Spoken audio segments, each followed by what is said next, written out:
I knew something was wrong the moment the black sedan pulled up to the curb of the deserted terminal, because the license plate didn't match the one on my glowing phone screen, and the driver didn't even look up from his dashboard as I approached the window. The rain was coming down in sheets of cold glass, soaking through my thin jacket and making the prospect of waiting another 20 minutes for a different car feel like a death sentence in this middle-of-nowhere town. I tapped on the glass, and when it rolled down just a crack, the man inside simply nodded toward the back seat without saying a single word, his eyes hidden behind dark aviators despite it being nearly midnight. I should have listened to that cold knot of dread tightening in my stomach, but the exhaustion of a 12-hour travel day clouded my judgment. So I pulled the heavy door open and climbed into the suffocating scent of stale pine and old leather. As we pulled away from the flickering streetlights of the station, I noticed that the driver hadn't started the trip on the app, which meant there was no digital breadcrumb trail of where we were going or who I was with. I cleared my throat and asked if he could confirm my name, but he only shifted his grip on the steering wheel, his knuckles turning a ghostly white while he stared straight ahead into the darkness of the rural highway. Why was he staying so silent? And why did he turn off the GPS tablet that was supposed to guide us through the winding back roads of the county? The silence in the car became a physical weight, pressing against my chest as I watched the last gas station disappear in the rearview mirror, leaving us in a void of black trees and empty fields. Every time I tried to strike up a conversation to humanize myself, he would simply tap his fingers on the wheel in a strange, erratic rhythm that made my skin crawl with the sensation of being hunted. I reached for the door handle just to check if it was unlocked, but the soft click of the electronic child locks echoed through the cabin like a gunshot, sealing me inside this metal coffin. My heart began to hammer against my ribs so hard I thought he might hear it. Yet he remained perfectly still, a statue of a man driving me deeper into the wilderness where the cell service bars were rapidly vanishing one by one. I wondered if he had done this before, if there were others who had sat in this very seat, looking at the back of his head while realizing they were no longer a passenger, but a captive. The tension reached a breaking point when he abruptly swerved off the paved road and onto a narrow gravel path that was overgrown with weeds and led toward a dark, collapsed barn in the distance. I screamed at him to stop the car, my voice cracking with a raw terror I had never felt in my entire life. But he only accelerated, the gravel spraying against the underside of the car like a barrage of bullets. I realized then that I couldn't wait for him to reach his destination, because whatever was waiting for me at the end of this path was far worse than the risk of jumping from a moving vehicle. I began to scan the interior for anything I could use as a weapon, but the back seat was unervingly clean, stripped of anything that could be turned against him. As the car slowed down to navigate a sharp, muddy turn near the edge of a steep ravine, I saw my only window of opportunity and threw my entire body weight against the door while pulling the manual override lever hidden under the armrest. The door swung wide with a groan of metal, and I didn't think. I simply rolled out into the wet, jagged rocks, feeling the skin tear from my palms as the world spun into a blur of mud and pain. I didn't stay down for a second, because the screech of his brakes told me he was already stopping, his heavy boots hitting the ground almost the same time mine did. I scrambled into the thicket of the woods, my lungs burning with the cold air as I heard him crashing through the underbrush behind me, his breathing heavy and focused like a predator who hadn't lost the scent. I could see the beam of a high-powered flashlight cutting through the trees behind me, dancing across the bark as I dodged through the thorns that tore at my clothes and face. How could a human move so fast through the dark? And how did he know exactly which way I had turned when the forest was a labyrinth of shadows? I found a hollowed-out log near a dried-up creek bed and slid inside, pressing my face into the dirt and holding my breath until my vision began to swim with dark spots. The light passed right over my hiding spot, pausing for a heartbeat that felt like an eternity before moving on toward the sound of a startled animal in the distance. I stayed there for hours, frozen by the fear that he was standing just inches away in the silence, waiting for the slightest sound to give me away. When the first gray light of dawn finally began to bleed through the canopy of trees, I crawled out of the log, my limbs stiff and shaking from the onset of hypothermia and the sheer adrenaline crash. I walked for miles in the opposite direction of the road, eventually finding a small farmhouse where an elderly couple was just waking up to start their morning chores. They took one look at my bloodied clothes and haunted eyes and immediately brought me inside, locking the door and calling the police while I sat shivering under a heavy wool blanket. The police later found the black sedan abandoned 5 miles away, but the driver was gone, and the car had been reported stolen 3 states over with a different set of plates found in the trunk. I never take ride shares alone anymore, because every time I see a pair of dark aviators or hear the soft click of a car door locking, I am right back in that forest, wondering how close he really came to catching me. I never used to mind the silence of the massive logistics warehouse where I worked the graveyard shift, but that changed the night I realized the silence wasn't actually empty. It was just being carefully maintained by something hiding in the shadows of the high-reaching steel racks. My job was simple enough, as I sat in the small, glass-walled security booth and watched a grid of 16 monitors that showed the grainy, flickering feeds of the 400,000-square-foot facility. The facility was supposed to be completely vacant until the 5 a.m. loading crew arrived. Yet as I leaned back in my chair and sipped on my 3rd cup of bitter black coffee, I noticed a tiny flicker of movement on camera 12 that didn't look like the usual dust motes or a stray moth. It was a shape tall and unnervingly thin, slipping behind a stack of industrial crates just as the camera cycled through its programmed pan. I rubbed my eyes and leaned closer to the screen, wondering if the isolation was finally starting to play tricks on my mind, but then I saw it again on camera 9, which was located 3 aisles over from the first sighting. Why was the motion sensor light in that sector not turning on? And how could someone move across 50 yards of concrete floor without making a single sound that my sensitive perimeter microphones could pick up?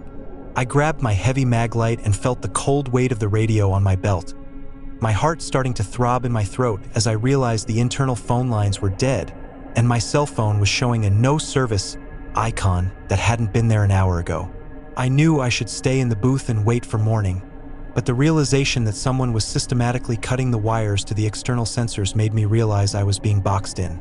I stepped out of the booth and into the vast, echoing darkness of the warehouse floor, the beam of my flashlight feeling pathetically small against the towering walls of shrink-wrapped pallets and heavy machinery. Every time I rounded a corner, I felt the distinct sensation of eyes boring into the back of my neck. Yet when I spun around, there was nothing but the long, hollow aisles and the hum of the overhead ventilation system. I started to walk faster, my boots clicking rhythmically on the polished cement, until I stopped abruptly and heard a second, softer set of footsteps continue for 2 more beats before falling silent. Someone was mimicking my pace, using the sound of my own movement to mask their approach, and they were close enough that I could smell the faint, metallic scent of industrial grease and sweat. I ducked into the narrow gap between 2 rows of heavy equipment, switching off my flashlight and pressing my back against the cold steel, my breath coming in shallow, jagged gasps that I tried to muff with my sleeve. I watched the aisle I had just left, and after a few seconds, a figure emerged from the darkness, moving with a fluid, predatory grace that suggested they knew this layout better than I did. He wasn't alone, as a second man joined him from the opposite direction, both of them wearing dark tactical gear and carrying heavy bolt cutters and a canvas bag that looked weighted down with tools. They weren't just common thieves, they were professionals who had disabled the alarms and were now hunting the only witness left in the building. The panic surged through me like an electric shock when I realized they were heading straight toward the security booth to finish what they started. And I knew if I didn't find a way out now, I would be trapped in the back of the facility with no exits. I began to crawl through the shadows of the shipping containers, my knees scraping against the floor as I navigated the maze of the loading dock, trying to remember which of the massive roll-up doors had a manual release. I could hear them whispering now, their voices low and distorted by the acoustics of the high ceilings, and the sound of them spreading out to flank me made the hair on my arms stand up. One of them kicked a metal trash can, the ringing sound echoing like a bell, and I realized it was a tactic to flush me out into the open where the other one was waiting. I reached the far corner of the warehouse where the emergency exit was located, but my heart shattered when I saw the heavy chain and padlock that someone had wrapped around the handles from the outside. I was cornered in the one area of the building with no cover, and I could see the glow of their flashlights sweeping across the floor, getting closer with every passing second. I looked up and saw the vertical ladder leading to the maintenance catwalks 30 feet above, and without thinking about the noise, I began to climb, my muscles screaming with the effort as I hauled myself upward into the rafters. I reached the metal grating just as a beam of light hit the rungs below me, and I pulled my legs up, rolling onto the vibrating platform and praying the shadows of the roof beams would keep me hidden. I watched from above as the two men stood directly beneath my position, their faces obscured by masks as they consulted a map and gestured toward the administrative offices where the high-value electronics were stored. I realized then that they weren't looking for me anymore. They thought I had already escaped or was hiding elsewhere, which gave me the opening I needed to move toward the front of the building. I crawled along the narrow catwalk, the metal groaning under my weight, until I reached the section directly above the main lobby where the glass was thin enough to break. I took a heavy wrench from my belt and dropped it onto the floor below to create a distraction, and when both men ran toward the sound, I leaped over the railing onto a stack of soft insulation rolls and sprinted for the front glass doors. I didn't look back as I smashed the emergency brake glass station and burst out into the cool night air, running toward the main road until my lungs felt like they were filled with broken glass. I flagged down a passing long-haul trucker who saw my frantic waving and stopped, his cab feeling like a sanctuary as he dialed the police on his satellite radio. By the time the sirens filled the air and the warehouse was surrounded by officers, the intruders had vanished into the woods behind the property, leaving behind only the cut wires and the chilling realization that they had been watching me for weeks. I quit that job the next morning and never looked back, but sometimes when I'm in a large, quiet building, I still find myself looking up at the catwalks, wondering if someone is up there, perfectly still, watching me walk by. The sprawling glass and steel mansion sat like a silent monolith on the edge of the coastal cliff, and as I turned the heavy brass key in the front lock, I felt a strange shiver of insignificance that I couldn't quite explain away as just the ocean breeze. I had been hired to watch this architectural marvel for 3 weeks while the owners were touring the Mediterranean, and my only instructions were to keep the plants watered and to never, under any circumstances, touch the control panel located inside the master bedroom's walk-in closet. The house was a masterpiece of modern security, with tinted windows that looked out over the crashing waves but allowed no one to see in, and a silent air filtration system that made the interior feel like a vacuum-sealed tomb. I spent the first 2 days wandering through the cold, minimalist hallways, admiring the expensive art and the way the moonlight hit the infinity pool, but on the third night, the atmosphere of the house shifted from luxury to something much more predatory. I was sitting in the kitchen eating a late dinner when I heard a soft, rhythmic thudding coming from deep within the walls, a sound that didn't match the hum of the refrigerator or the whistling of the wind against the glass. I walked toward the sound, my bare feet silent on the polished marble, and noticed that the heavy steel door leading to the basement was slightly ajar, even though I distinctly remembered locking it before sunset. Why would a door in a house this advanced just drift open? And why did the air coming from the stairwell smell like damp earth and old copper when the rest of the house was so sterile? I reached for the light switch, but the toggle just clicked uselessly in my hand, leaving me staring down into a darkness so thick it felt like a physical barrier pressing against my eyes. A sudden, sharp notification pinged from the house's integrated tablet on the wall, and when I looked at the screen, my blood turned to ice because the internal motion sensors were tracking a heat signature moving through the ventilation ducts directly above my head. I realized then that I wasn't alone in this fortress, and that the unseen reality of this house was that it had been designed as much to keep things in as it was to keep people out. I bolted for the front door, my heart hammering against my ribs like a trapped bird, but as I grabbed the handle, I heard the heavy clunk of the magnetic bolts engaging, sealing me inside the foyer. The tablet screen flickered, and a message appeared in plain, white text that simply read, "Stay in the light," just as the overhead lamps began to dim one by one, retreating toward the back of the house. I scrambled up the stairs toward the master suite, the only place I knew had a separate manual lock, and as I ran, I could hear the sound of metal grating against metal as someone or something moved through the maintenance crawl spaces behind the drywall. Who was watching me through the hidden lenses of the security cameras? And were they enjoying the sight of me fumbling in the dark like a panicked animal in a maze? I reached the walk-in closet and slammed the heavy oak door shut, sliding the bolt into place just as a heavy weight thudded against the other side, shaking the entire frame with a force that felt far too strong for a normal human. I remembered the forbidden control panel and realized that it was my only hope of overriding the lockdown, so I tore back the hanging clothes and began to frantically punch at the glowing buttons. The screen on the panel showed a floor plan of the mansion, and I saw that every single exit was deadlocked, but there was a maintenance mode button that would temporarily cut all power to the magnetic strips for exactly 60 seconds. I took a deep breath, knowing that as soon as I hit that button, the house would plunge into total darkness and the intruder would be free to move without the restriction of the automated gates. I waited until I heard the footsteps move away from the door toward the balcony.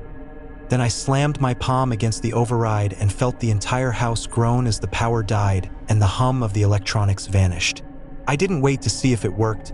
I simply threw myself out of the closet and sprinted down the hallway, navigating by the faint, silver glow of the moon reflecting off the ocean outside.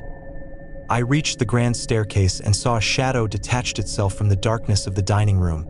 A tall figure holding a heavy crowbar that glinted in the moonlight as they stepped into my path. I didn't stop. Instead, I grabbed a heavy crystal vase from a pedestal and hurled it with everything I had, the glass shattering against the wall and creating a momentary distraction that allowed me to dive past him. My lungs were burning and my vision was blurring with adrenaline as I reached the front door and threw my shoulder against it, feeling the relief wash over me as the heavy slab of wood finally swung open into the night. I tumbled out onto the gravel driveway and didn't stop running until I reached the main gate, which I climbed with a frantic energy I didn't know I possessed. I stood on the side of the coastal road, waving my arms at a passing patrol car until the officer pulled over, his confused expression quickly turning to alarm as he saw the state of my torn clothes and my shaking hands. When the police returned to the mansion, they found the front door wide open and the interior perfectly silent. But the basement door was now locked from the inside and the security footage from the last hour had been completely wiped. They found a small, hidden room behind the wine cellar that contained a cot, a monitor showing the master bedroom, and a collection of my own personal items that had been taken from my luggage over the past few days. I never found out who was in the house with me or why the owners had hired a sitter when they clearly knew the house was compromised. But I learned that the most expensive walls in the world can't protect you if the danger is already living inside them.